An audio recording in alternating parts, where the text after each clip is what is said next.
Good morning, everybody. My name is Raya, and today I want to talk to you about a collection of plants and one fungi in particular. Now, these plants are my favorite. Some are edible, some are not. I just find them quite beautiful, and they all have very interesting properties that I'm going to talk about. Now, this fungi, it's not necessarily my favorite, though it is most mushroom hunters' favorite. It's just the only mushroom I can find right now on my property, which is very surprising because it's the morel. Most people would love to have this, but honestly, I want to find some lobster mushrooms, which I don't know. Hopefully I will as the season progresses, but right now I'm here with my bubs. They are currently taking a little nap after a swim, and later I will just go and show you all these plants. So I hope you enjoy this video. Please remember to like and subscribe. And watch my other videos. I have some pretty good ones. Anyway, let's get to it. Here's a picture of the bubs, by the way.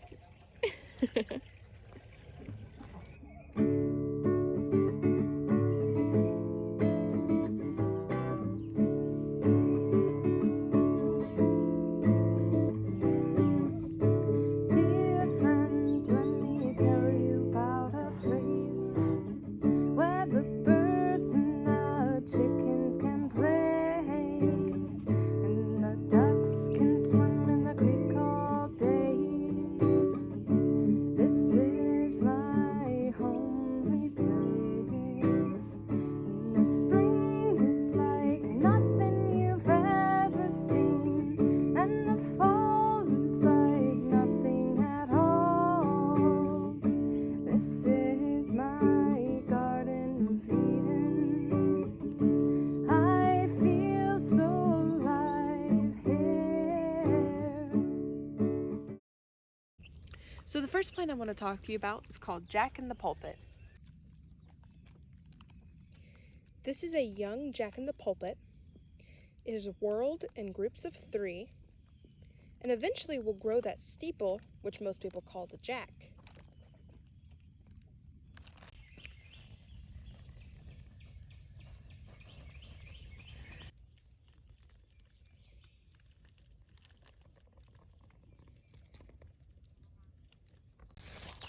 So next I want to talk to you about chickweed.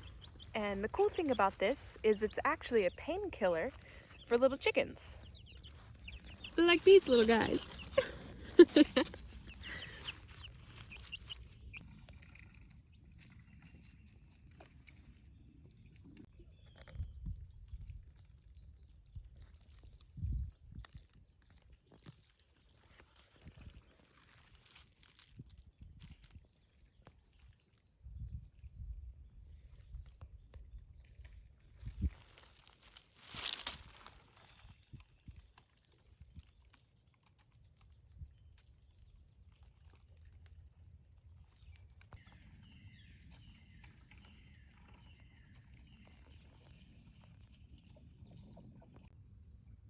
So I've collected a little bit of chickweed, and I'm about to go feed some to my ducks and my chickens.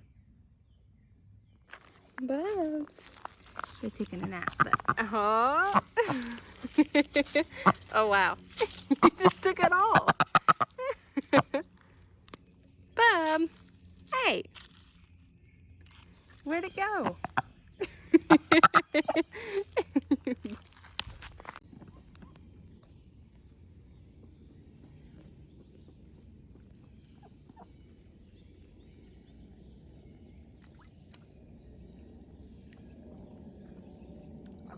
So next we're going to talk about a plant called Little Brown Jug. That's her favorite. This is Little Brown Jug. It's called this because underneath it, in May, a brown jug forms. This year, I guess they're a little early because this one has a jug.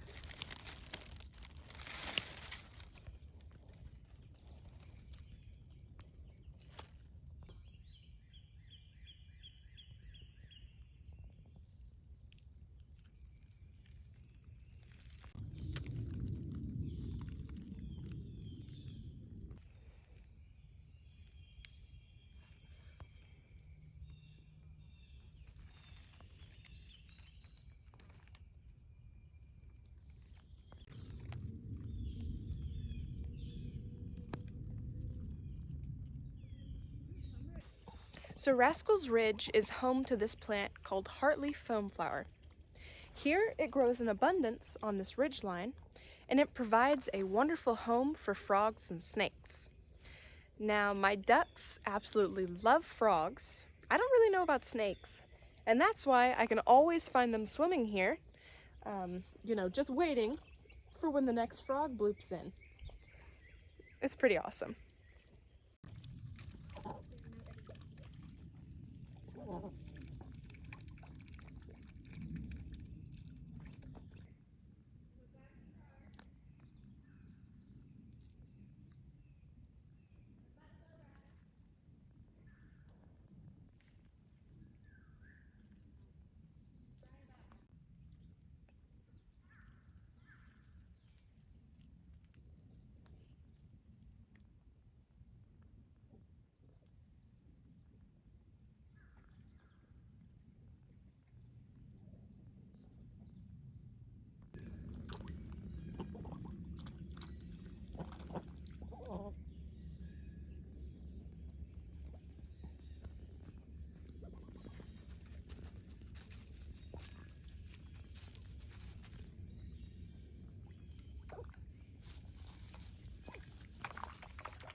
So the next one we have is called honewort.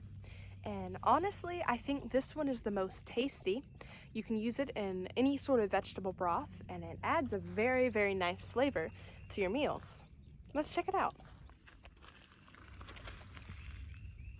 So this is honewort. Has a very distinctive look to it. Here you can see the leaves are of 3, but they're connected. And here they also have stems of 3.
Does that taste good? Well, of course it does. It's a violet.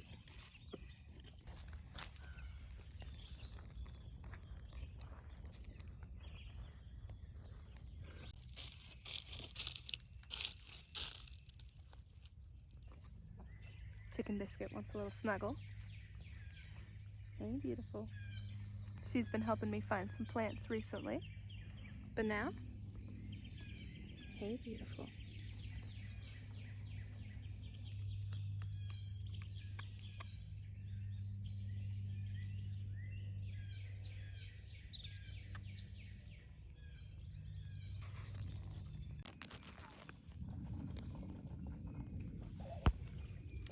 So these right here, you can eat. Woo! That's sour. I mean, that is insanely sour. It's a sweet sour, so it might be good in flavoring, but just eating, I wouldn't recommend it. It is edible, but it just doesn't taste too good. But that's okay. You can spice it up with a little bit of fiddleheads, maybe some wild garlic. It'll taste good then. Oh, and some morel mushrooms. we're on to that next. So I found the morels, and they are right across from where we find the heartleaf foam flower over in Rascal's Ridge. There's 5 of them over here, 2 pretty good sizes and 3 smaller ones about this big. I'm not going to eat those just yet. Sadly, I feel like these are going to be done at different times, so I don't know how much of a meal we're going to get out of these, but let's go look at them.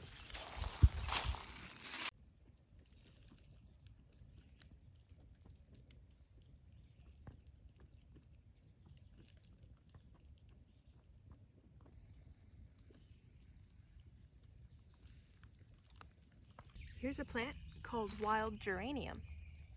It's beautiful, and I actually just found this yesterday using an app called Seek, which if you don't have, I highly recommend because it really helps you in identifying certain plants.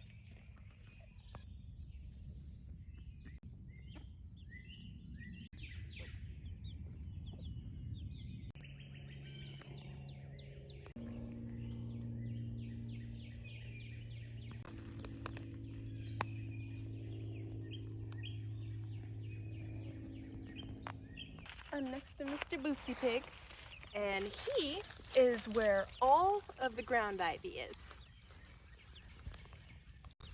He's just chilling in the sunshine, taking a nice nap in this nice ground cover called common ivy.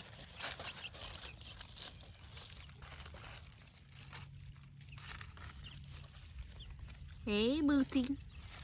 What you up to, buddy? Oh, he's chilling.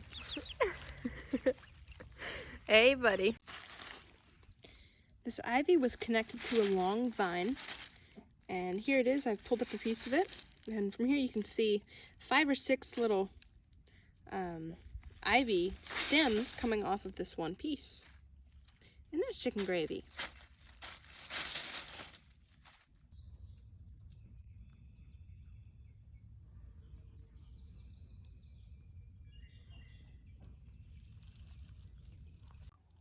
So here we have licorice bed straw.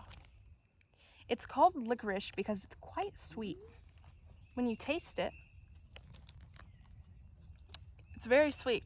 It's a little too sweet for my taste, but it is used as an artificial sweetener in some cultures. So if you ever don't want any sugar, you can take this plant and chomp it up, use it, do whatever you want. Hey, Rascal. He just laid down on the trail. All right, buddy. Anyway, this plant, you can easily see what it looks like. It's quite easy to identify. Here's a little patch of it. Along the stem, you have whorled leaves and sections of 4 with a central top piece. This one only has 3 because I just ate that one. But if you see the one right below it, it has 4 whorled leaves.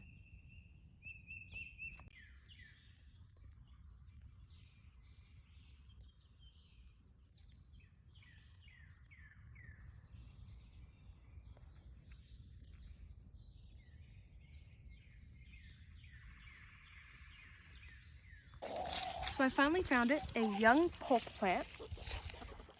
My chicken just had a little taste of it, but polk is only edible when it's very young. It actually turns poisonous when it gets bigger.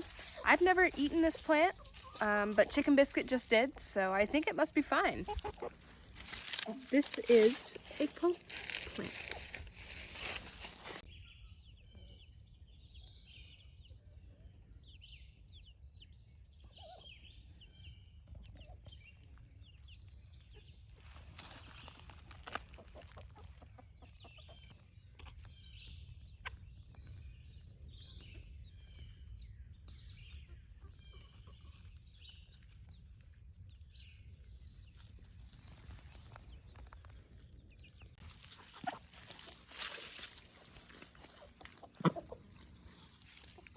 Hey, bub.